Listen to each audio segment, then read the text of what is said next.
విడు మొరటోడు అని వాళ్ళు వీళ్ళు ఎన్నెన్ని అన్న పసి పిల్లవాడు నవాడు.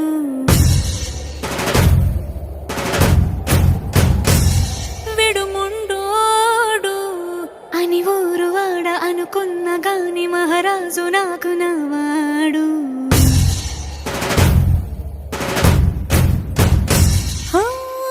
మాట పెడుసైనా మనసులో వెన్న రాయిలా ఉన్నవాడిలోన దేవుడెవరికి తెలుసును.